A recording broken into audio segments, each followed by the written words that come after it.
Happy Tuesday. Hopefully everyone's having an awesome day. Hopefully you like the new look that I'm going for. I don't know. I'm not completely sold. There might be some changes. Who knows? But we're going to do some Texas shooting updates. We're going to get with the most tragic one first. Mainly because it's a topic I don't really like talking about because a lot of people are affected by it. So we'll go ahead and do with the Robb Elementary School principal on administrative leave following the Uvalde shooting. That's right, the principal of Robb Elementary has been placed on administrative leave. Her attorney confirmed to CNN. Monday, Fuentes attorney Ricardo Saliedo said Gutierrez was placed on leave with pay. With pay. Man, that's some really good union job right there. On Monday, the school board is set to meet Monday evening, but the item is not listed on the agenda. The district spokesperson told KSAT that she was not able to speak about Cortez's employment status. The Texas House reports released earlier this month that found Gutierrez and her assistant knew about the problem with the locked to room 111, the classroom where the gunman entered, but found no work order was ever placed for repair. Found that no work order was ever placed for a repair. Report also found that while the alert was sent to teachers and faculty that day, not all teachers received due to poor wireless internet signal and the fact that many teachers didn't have their phones on them at the time. Gutierrez never attempted to communicate the lockdown over the school's intercom, the report stated. It's not a good look. She's the second district employee placed on leave following the May 24th shooting that left 19 students and 2 teachers dead. The school board placed police chief Ariondo on leave in June. Hopefully he does not get reinstated. And hopefully there's a recall election for his city council seat. I mean, that's just my personal opinion. The board planned to meet Saturday to consider Ariondo's termination, but posted a statement to the school district website on Friday saying that the meeting was delayed at the request of Ariondo's attorney. He should not be terminated. And the reason why I say he should not be terminated, he should resign. He should go to the high road. He should have some cojones about it and resign from both positions. He shouldn't have to be told that he's being fired. He should just put in his resignation, but effective immediately due to the screw up I did during Robb Elementary. I am here terminating myself because it's the principal thing to do. And that's the same thing with this principal. This principal should also not be told that she's being terminated.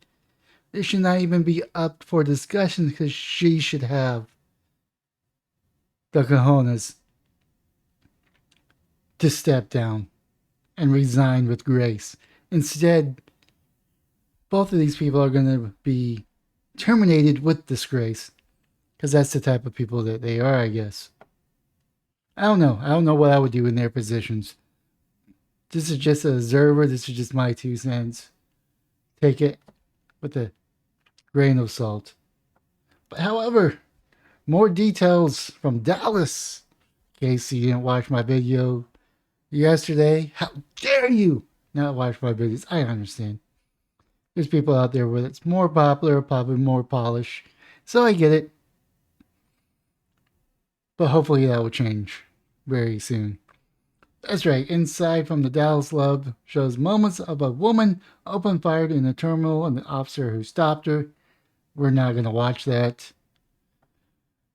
Police Chief Eddie Garcia said investigators have learned that it was a Uber driver that dropped off the 37-year-old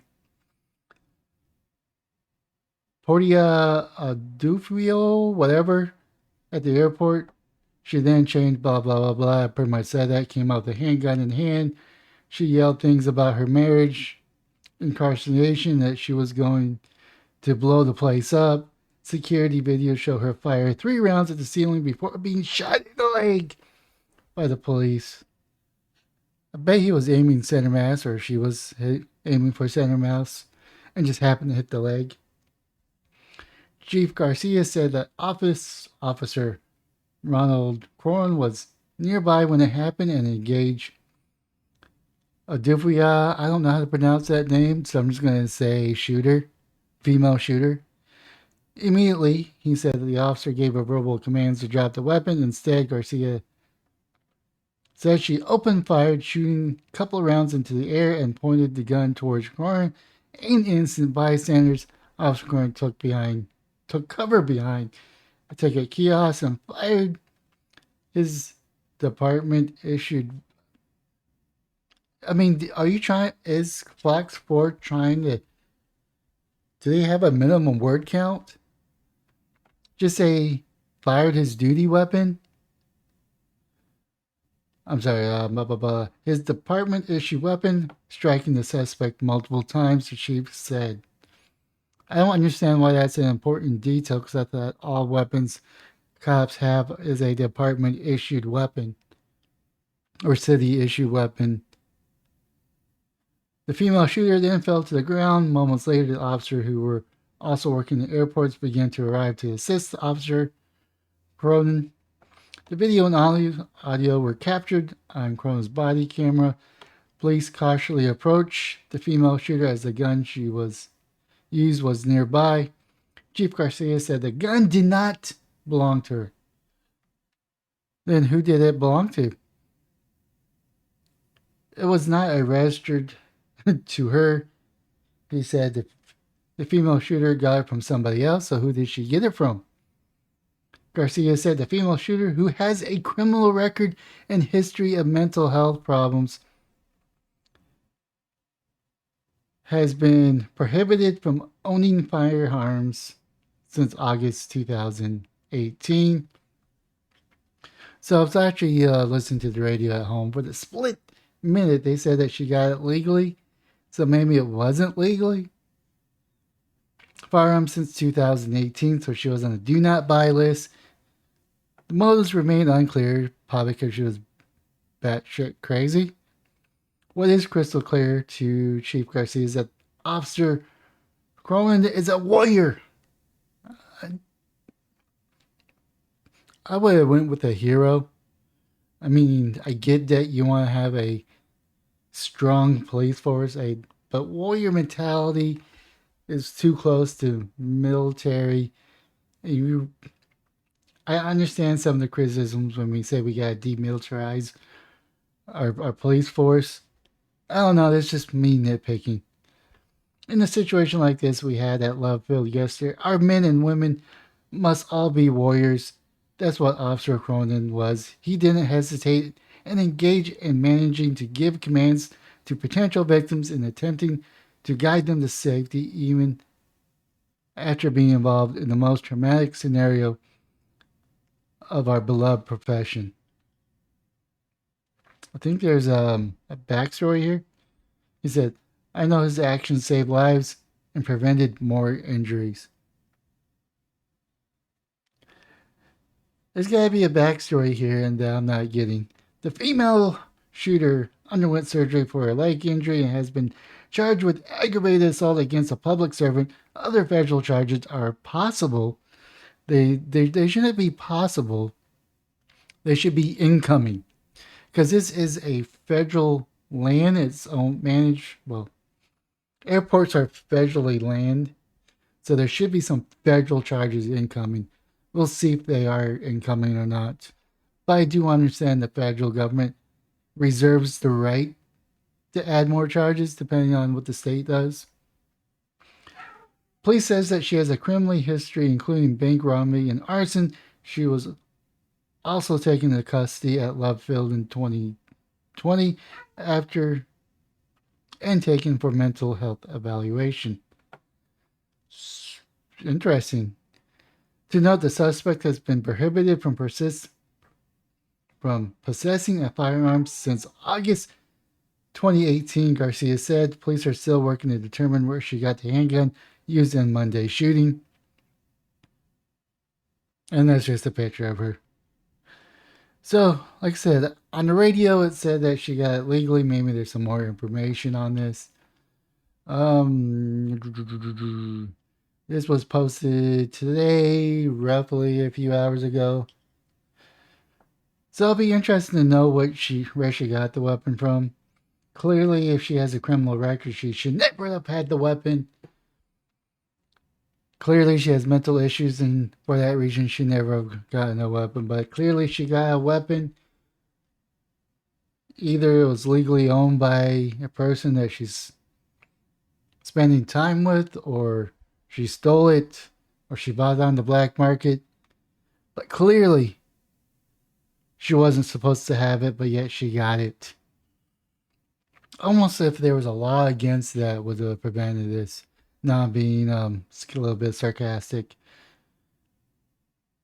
But even so, I went on a little tangent yesterday that this really does hurt the Second Amendment people because we don't like it when crimes are committed by guns.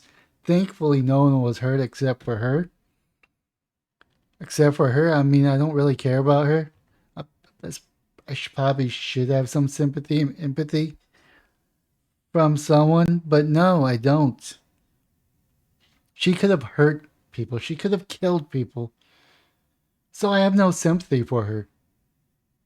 I don't know what her state of mind is. I don't know if she would have hurt someone. But the fact that she could have, it could have been a lot worse. To quote Greg Abbott, it could have been a lot worse. So I have no sympathy for her. I am going to praise the officer that handled himself. The only issue I have is that he shot her in the leg. I don't know if that was a conscious effort or he was just a bad shot. Because you don't really shoot to wound. That goes for self defense on a private side and on a police side. You shoot to eliminate the threat. And that means center mass or or a headshot, but mostly you go for the center mass because that's the largest portion of the body. You're almost guaranteed to hit the body. I know it sounds cold and callous, but it is what it is, and I'm glad that she survived. I'm glad that she's going to have charges pressed against her and that she will have to be answered for her attempted crimes. So therefore, that is a win. I'm glad she survived for that reason, but I don't think people like her help our cause of the Second Amendment. I don't even think it helps or hurts that the fact that she got it illegally. That should be a mute point. But the fact that she had it, she went to the airport, and she did something terrible hurts the Second Amendment cause because people out there, all they're going to hear is a gun was involved in involved in a shooting at the airport. This must not continue to happen, and I agree with those sentiments. But I don't think punishing innocent people that would never dream to bring a gun to an airport. Well, there's people that do bring guns to airports. They usually have them enclosed in a gun case that's locked and it's checked in for not for carry on, but for under the I forget what it's called. I forget what it's called. It's probably come to me afterwards. But those are legal gun owners that go through the proper procedures to make sure that they're following the rules of the land or land of the law when it comes to airport security and transportation of a firearm. I don't know. Kind of went on a little tangent there. But, anyways, those are the two updates that I have. And going back to Robb Elementary School, that also hurts our Second Amendment case because he legally did buy it. He was under a certain age, and then, yes, I understand there's an argument. But I don't know. I just wish the principal and the police chief were to resign. I wish the police chief would resign from both of his position. They shouldn't be told that they're being fired. It should just be assumed that they'll step down because that's the right call.